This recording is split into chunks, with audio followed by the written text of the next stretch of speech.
This is the War Room Roundtable podcast, the show that takes you around the world to share interviews with some of the most successful and relevant businessmen and women on the planet. Hear their stories and get the most important business lessons they've learned on the road to success, and get exclusive advice on how to implement their successes into your life and business.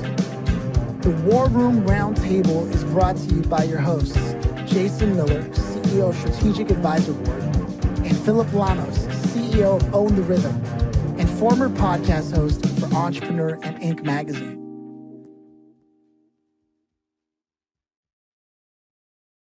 So welcome to the War Room. It is a pleasure to have you here. Laura Briggs, the freelance coach. Yes, thank you so much for having me. I'm excited to chat with you. Yeah, no, this is going to be a fun one. I was looking over some of my notes here, and it looks like there's a lot that I think many who are listening will be able to appreciate, including the fact that you're an author of 5 books. I think you're going head to head with Jason there. Go ahead.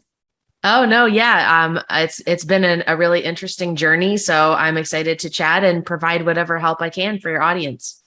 Awesome. Our first question, and we love asking it, is, do you yourself come from a family of entrepreneurs, business owners, freelancers? I do not, except for my mother's father, who I never knew, was a business owner. He was a typewriter repair specialist, and I am a writer. So it's like there is kind of a connection there. So that's kind of the only person in my family who really, started their own business and ran it most of their life. But other than that, not really. I mean, my father and my grandfather were both physicians, and I'm married to a physician, and my mom has worked in politics her entire life. So I'm kind of the outlier a little bit. Wow, that's fascinating. I recently watched a documentary with Tom Hanks and John Mayer and how much they love typewriters, repairing them and using them. I don't know if you saw that one, but that's an interesting one. I'm going to have to check that out. Yeah, I've started collecting some typewriters because I think I'm redoing my office, and I just think it's really cool to decorate with this old technology that is kind of coming back again in the writing world a little bit. People are going back to really simple machines that don't have distractions. So it's cool to see. Oh yeah, my dad used to use a typewriter when I was a kid. I remember hearing the ribbons of ink, and it's an interesting, very tactile experience, way different than using our thumbs to type on a phone keyboard. So that being said, though, so you don't have any of that influencing you, but how did it come to be in your journey, given that, you have physicians, your politics in your family? Where does business and freelancing and entrepreneurship sort of spring up in your life? At what point does that happen for you? So I was in the middle of a PhD program. I was planning to become a tenure track professor in public policy. And I was also teaching middle school during the day. I taught middle school geography, US history, things like that. And I realized that doing 30 years of a career in education, the way that the reality of education and teaching in a classroom is these days was not going to be for me. I was also in a relationship with someone who was in the Navy, and I knew, well, this isn't going to work. I cannot work at one place unless my husband and I want to live separately, right? So I started thinking about this was back in 2012, before remote careers were a super huge thing. And so I started thinking about what skills do I have from teaching, from academia that I could bring over that would follow me as we moved for his career. And I literally Googled how to become a freelance writer. I learned everything I could. I absorbed from podcasts, books, websites, early mentors that I found, and realized that I could build something for myself, that I could decide who I wanted to work with, how many hours I wanted to work. And, we've moved 13 times. This is hopefully the last time I have moved where I'm at right now. I've told my husband to please really make this job work, because I don't think I can pack my stuff up again. But every time my job has come with me, right? As soon as I have Wi-Fi installed, I can get right back to work. So that's really what led me to it, was kind of this mix of, hey, I'm really interested in doing stuff for myself. I seem to do better with projects when I manage myself, and also just being dissatisfied with kind of the typical grind of what a regular career would look like. Interesting. Yeah, no, and it's one of those things that a lot of people tell themselves, I'm going to look up like how I can go and change my life and do this online. And everybody says it. You actually did it. And you looked it up and you actually listened to the things and did the things and now do the thing. So I got to ask, out of all of that, because from what I have here is you yourself have written a book called The Six-Figure Freelancer. So you teach people how to sort of get to that place. Is this accurate? Yes, I do, because I was figuring this out on my own, which is the case for a lot of entrepreneurs and new CEOs. You're in uncharted territory every day. I'd never run a business before. I'd never made a business plan. I didn't know how to sell things or negotiate. And so what I realized, I learned a lot of my lessons the hard way. I took on the wrong clients. I didn't protect myself in contracts the right way. I didn't budget properly for taxes. So all these mistakes that I made, I kind of said, wow, what if I wrote the book that I wish I had when I got started freelancing and working remotely, that would kind of help other people like set their business up right from day one and really think about why they're doing this and how to align their business structure and systems to match what they really want out of it. That's what I really think is so unique about working as a freelancer. You can do 5 hours a week, you can do 40 hours a week, and it works for everyone on that spectrum in between based on what's important in their life. And so that's really why I sort of, I still freelance. That's the biggest portion of my business, but I love teaching and helping other people because I don't want to see someone else go down that path of making the mistakes I did. And so if I can grab them early and say, oh, wait, actually, that's a huge red flag. Don't work with that client. It makes me feel like I'm kind of doing my part to give back to that community. I think I know for a fact, actually, that Jason is going to love this because Jason himself does a lot of consulting. Like, I think majority of his life is what he does. So you guys have that in common where you're constantly trying to help other people, like watch for things that they probably want to avoid. So I'll let him chime in here. I'm sure he's got something to say about that. Yeah, I don't work with startups anymore, but I used to. And the thing when you start any venture, whatever that is, right, is you can't let your ego get in the way. Mm-hmm. And a lot of new founders, this just happened literally last Wednesday. Great little company. It's been open for 1.5 years. She contacted us, doing really well, doing 7+ figures, double three point some $1 million in sales per year in her first 1.5 years. So fantastic, right? And by the time I got done talking to her with an hour, I already knew she was on the wrong path, right? But didn't want to hear it, right? Didn't want to hear it. Her ego was so jacked that it's like, no, you're wrong. Well, I only been doing this for 20 some years. So, okay, sure. I'm not saying I'm always right about everything. But when it comes to business and just the main things that you have to do in the business itself, there's a formula for that, right? I mean, people been doing it the right way and that formula has been figured out, right? So, and she's off that in a big way. And I said, well, look, I can't help you. Take care. Done deal. Yeah. You can't save people from themselves. And that's the unfortunate thing sometimes. Yeah. And I think that it takes especially when someone is getting traction in their business, it takes a lot of work for them to get over that and say, hey, I don't have everything figured out. This is when I need to hire help. I think a lot of people wait way too long. They wait way too long to get help from a coach or a consultant, and they wait way too long to delegate to other people. Like even once they're past the point of earning enough revenue to pay someone else, there's still this like control aspect or this like, well, it's working in the sense that I'm doing everything, but I'm also clocking 60 hours a week and I'm burned out and exhausted and starting to hate my business. And so sometimes you have to balance that, like, hey, I'm doing really cool things. I have some metrics and some results that are great, but not everything is perfect. So how do I ask for help from a consultant? How do I hire, a person I can delegate to help me? How do I find software that helps me automate things or do things more quickly? Yeah. And some people, I mean, I've been doing freelancing for a while, and I think I can count on my one hand how many times I've actually gone out to get a contractor to delegate something to. And I don't say that with pride, like I'm actually like, and I know that I need to do that. And I'm just like, it's just easier if I do it. But that's something that, at least I have the self-awareness that I have the problem. Most people wouldn't see that as, well, what's the problem? I can do most of the things myself, and I don't need to, but you also can't keep your pipeline filled all the time if you're constantly doing the work. Right. So this is an interesting conversation that we're getting to, sort of the things that you talk about in this, but this isn't, because I have here that you also have been a TEDx speaker on top of all that. Right. Yes, I have done 2 TEDx talks, and I am preparing to deliver a third one a couple of months from when we're recording. Yes. Wow, this is excellent. As somebody who is part of a community of a lot of people that have that ambition, and I'm sure you have a community yourself where that goes.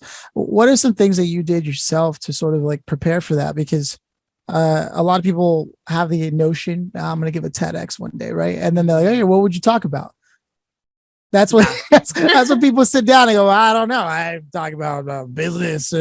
No, what after you've done this, you're now set up for your third, right? That's a lot of at bat for something like this. Are there any things that you yourself have noticed where you go like, I need to make sure that I take care of this thing here, and then the rest is obviously, you got to go through the motions and do the work. But is there a sauce that you found makes a sandwich a lot better? Yes, I think, like you said, a lot of people start out with this really general idea, right? They're like, I want to do a talk about business. I want to do a talk about rejection, right?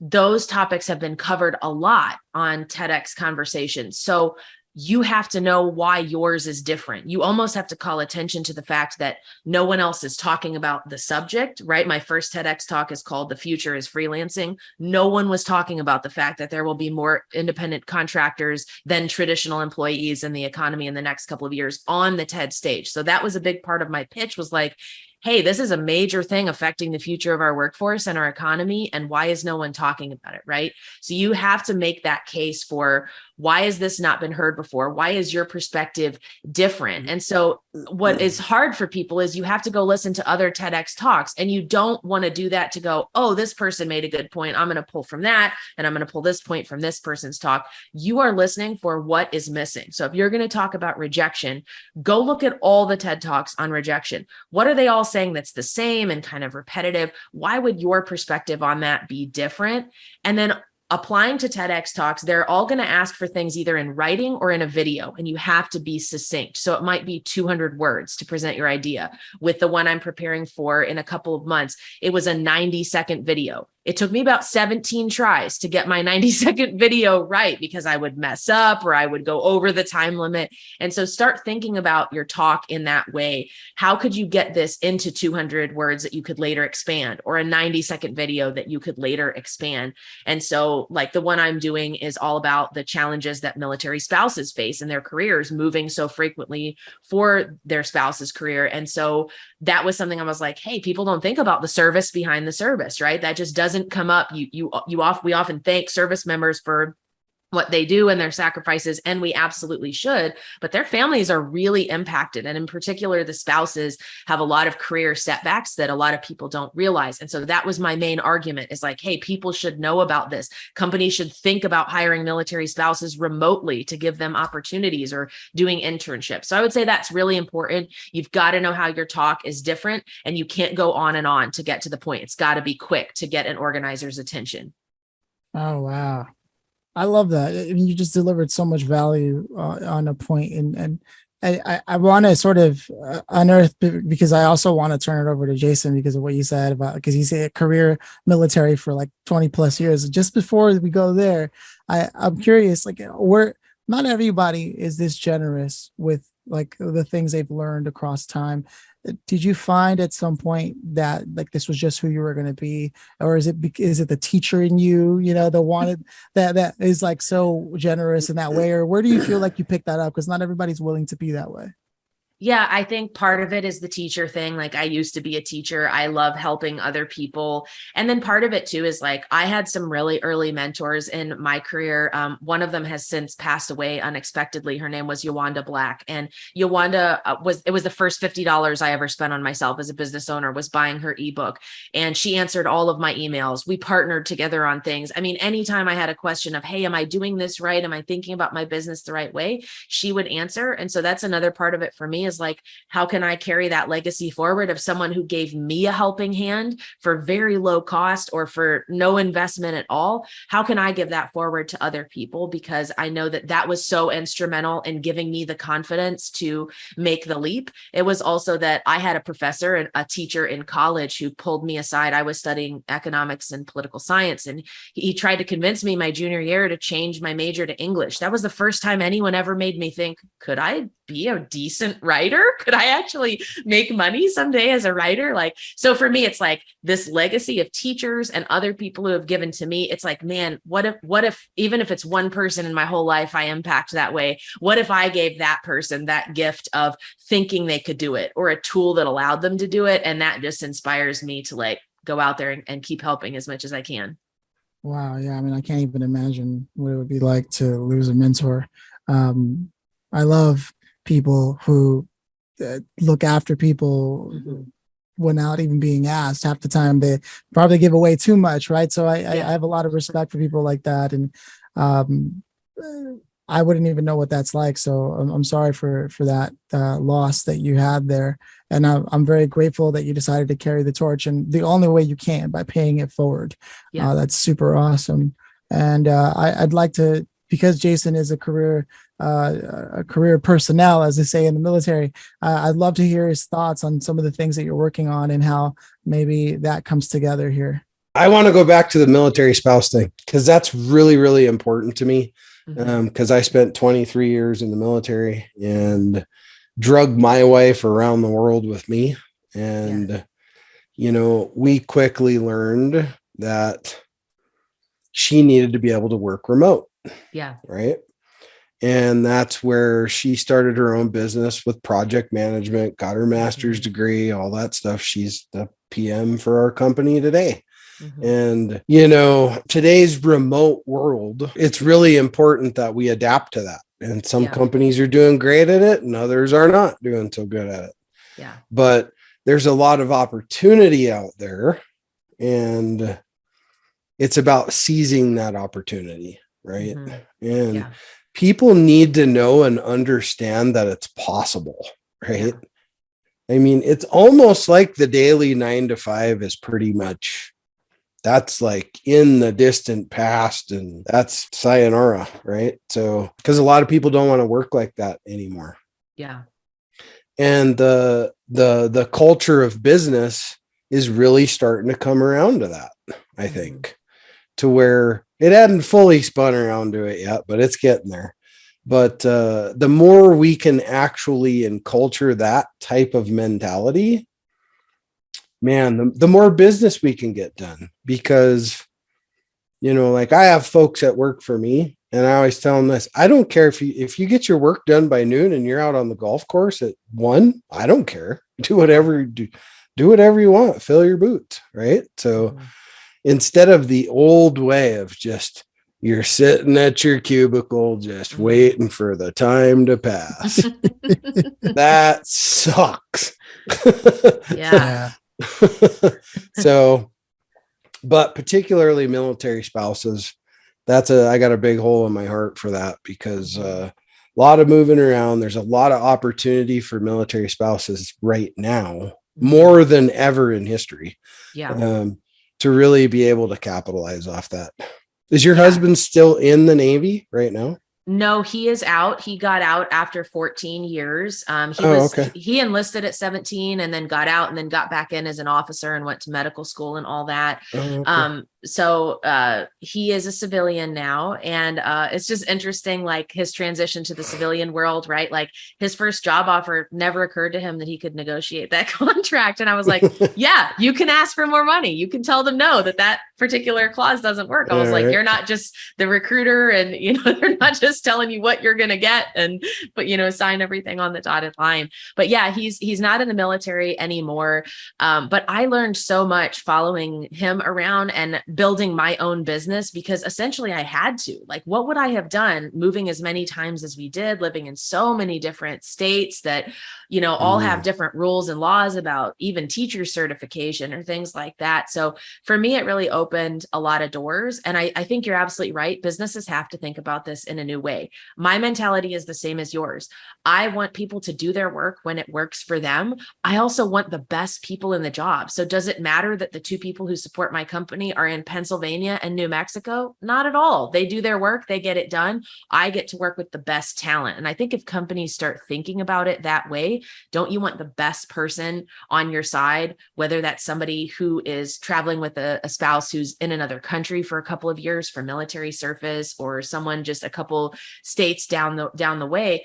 Don't you want the best person in the job who will do the best job regardless of the hours and things like that? So I hope more businesses come around. And you're right, there's a lot of opportunity for spouses right now, both in entrepreneurship and in remote work. And so I think it's really time that companies start paying attention to that sort of neglected part of our workforce. Yeah, it's interesting too, because a friend of mine lives out in California, and he's a general contractor. So he runs a big construction company, and he's got a great team around him. And they brought a new architect in to do all the architectural work and all that stuff. And the architect said, man, you have an A team, right? It's like, well, who would say they have a B team? Because if you got a B team, man, you need to start looking for something else, right? So it's just interesting how the mind of people, how people's minds work. And even here in Boulder, when you look in Boulder, you used to see all these huge, 50, 60,000 square foot big corporate offices full of cubicles and all this stuff. Hell, they're all empty still. A lot of them are empty. Yeah. And they've like downsized them to 3,000 square feet for, the main C-suite and maybe some staff. Yeah. Everybody else is remote. And it's just it's the world I think we're going to live in for a while. And I don't think it's a bad thing. Yeah. Yeah, absolutely. I couldn't agree more. I mean, I've worked remotely now for 10 years, and I am so much more productive when I work for myself and I get to set up my own schedule. And even within that time, I've also been a W-2 employee working remotely. And it's just a different atmosphere, and it's not for everybody, right? So my fourth book is called Remote Work for Military Spouses. And at the very beginning of the book, we talk about how to assess yourself for remote work, because yes, it seems like an easy solution for a lot of people, but how do you make sure this is going to work for you? Because an extremely extroverted person who thrives on that collegial atmosphere of popping down the hall to talk to someone in their office, you're going to have to facilitate that in new ways, or you might have to say, hey, maybe this isn't for me, or this is just something I know I'm going to struggle with going in. But I definitely think that it's the way of the future, and it can solve a lot of different problems. So that's really fascinating. I've been working myself as a freelancer, I think just about 10 years now. And I've had some great times, and then some times that have not, like anybody else who's in business for themselves to some degree, right? But one of the things I've always struggled with is I am activated by people. It's part of why I love podcasting so much. There's just something that I have access to as a person when I'm around others that doesn't seem as accessible when I'm by myself. It's not that I can't be by myself. I have no problem. I prefer it. It's the time where I get to read, but it's not the time where I get to work, right? There's a difference. I find that I work better with people and that I learn better by myself. It's a really strange dynamic. And so I love that you're speaking to that, and that both of you, as people who are in the marketplace of business, that both of you are champions of that, because I think it's important for people to not only be like, oh yeah, remote work, or well, here's how but also that you understand that there are nuances to it, and that some people are better for it. I love that as a general topic of conversation. I'm very grateful that you, again, were so generous with the way you presented your own approach to the TEDx, and really it's a way to look at thought leadership in general, right? Is where exactly have people gone, and what did they leave behind that they should have picked up as a stone to turn? That's the stone you want to turn for others, right? Like I love that you broke that down. I think it's important to ask, like, if people wanted to read your book, Six-Figure Freelancer, where would they go to connect with you or to find that? Yeah, so you can find the book on Amazon and it's on Audible. I actually was the narrator for the audiobook version as well. And you can check out all my books there. And then I also always encourage people to connect with me on LinkedIn, because that's where I am most active. And I just love supporting other people. It's a great platform for business as well as for those who are trying to grow their careers. So I always welcome questions. And my favorite thing ever is to hear from readers. Sometimes being an author is a really lonely, quiet exercise, and it's mostly you and your editor, or you and your publisher going back and forth. So whenever I get one of those messages, it's like, hey, I read your book and this helped me, or I read it and I still have a question about X. I'm like, oh, okay. It goes a lot farther than just me and this editor, arguing over words or trying to get things just right for months before it goes out. So feel free to reach out to me anytime. Awesome. And I think it's a perfect time. I hope you don't mind. We want to give a shout out to one of the people and companies that have actually made this episode possible, because we are a show that is supported by business owners and entrepreneurs. They are literally the listeners. And some of them have stepped up and said, I want to make sure this keeps going. And one of those companies is Sharing the Credit. With Will Black. And every time someone swipes a debit or credit card at your business, you should know that you end up paying Visa or MasterCard a fee. And one of those fees goes back into the system, normally a bank, but can actually legally go to a nonprofit instead. And if you ask yourself, like, what nonprofit does that go to? Literally your choice, if you work with Sharing the Credit. Now, do you want to keep giving the money to the fat cats, quote unquote, or do you want to do some good in the world with every transaction that your business does? You can actually just go to sharingthecredit.com and you can learn for yourself what it's like to be able to change, just tweak something small in your business that can make a big difference, just like that, with something that's already happening. So yeah, look it up, sharingthecredit.com.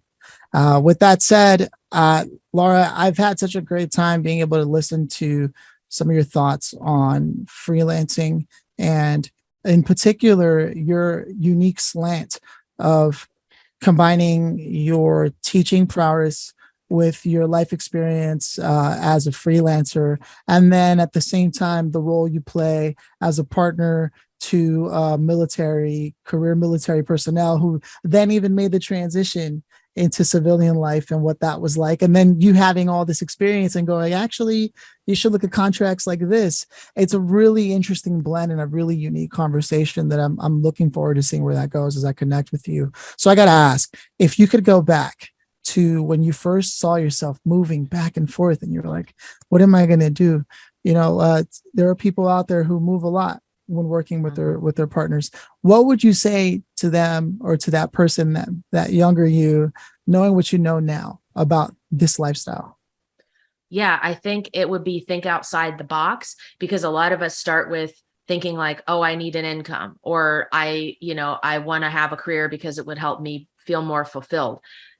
We have the opportunity now as workers or as business owners to go way beyond that. So think about, what do you want your work to do in your life, not how you need your work to support your life, right? So I'm looking for things that are flexible, that are freedom-based, working with really cool people whose missions I can get behind. And that might start sending you in the direction of what you want to do as a career or as a side hustle. If you're still active duty, that can really open some doors, thinking about, what do you like the most? Is it working with a lot of people? Is it working by yourself? Is it, doing things where you're developing a product or where you're selling a service? I think that's a really good starting point, because we often look for what is available out there. What kinds of jobs are out there? Where can I sign up with Uber and be a driver? Think bigger than that. Think, what do I really want out of my side hustle or out of the job that I have? What would be my ideal? And then start finding things that might line up with that. It's never about the money. Yeah. We've had that conversation here a lot. It's something that Jason always reminds me of too. And I'm like, yeah, man, you're valid point. It's like the minute I start talking, he's like, it's not about the money. And I'm like, yes. So I love that. I love that. Before we go to the grand finale, I want to check in with Jason. The world of freelance is going to be the world we live in. I can't remember the numbers, so I'm not even going to quote it, but it was big. That's all I'll say. It was a big number of people that have transitioned over from normal work environment to the gig work, right? And this I do know is a real number. 2 out of 5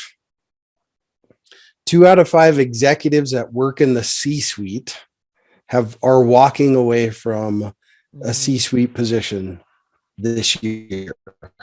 Wow. That explains a lot of how people are just tired of just tired of the grind of it all, right? And because I always look at it this way. If I see my neighbor and talk to my neighbors like, oh yeah, I work 10, 15 hours a week for the company I work with. I got a lot of freedom.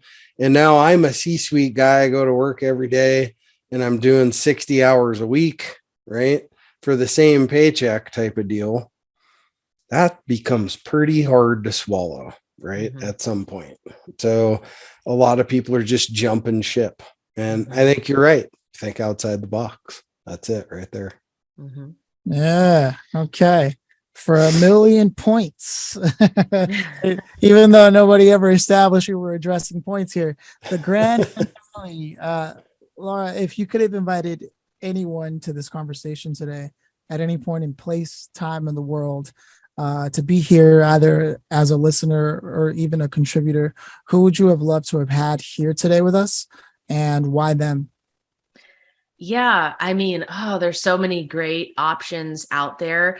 I really am inspired by the author Jennifer Weiner. I've loved following her journey. It's very similar to mine. She started as a freelance journalist and then sort of branched into writing novels. She's a very successful fiction novelist now, and grew up with a physician for a father, grew up with abuse in her household, as I did too. And so I would just love to be able to chat with her and kind of hear her perspective on, what the future of writing looks like, what the future of work looks like, how she adapted and things like that.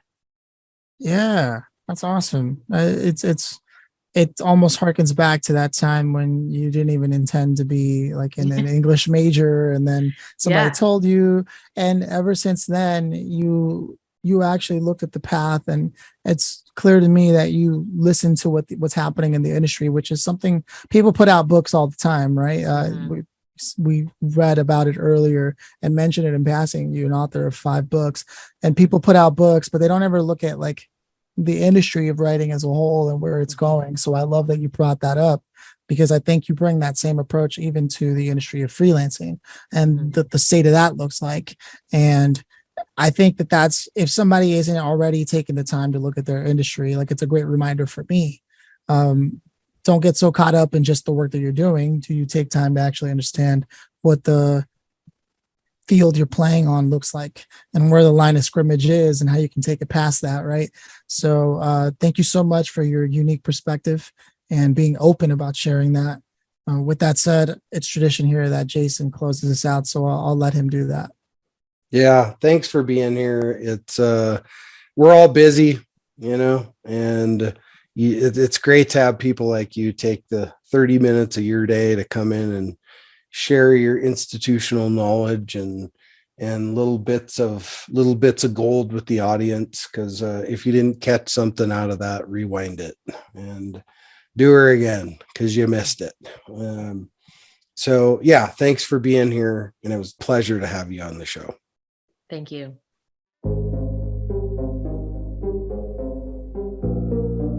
Thanks for listening to the War Room Roundtable with your hosts, Jason Miller and Phillip Lanos. Please leave your feedback and visit strategicadvisorboard.com to get the latest and greatest business advisement on the planet. Follow us on social media for updates, and always remember, if you can dream it and believe it, then you can go achieve it. We'll see you in the next episode.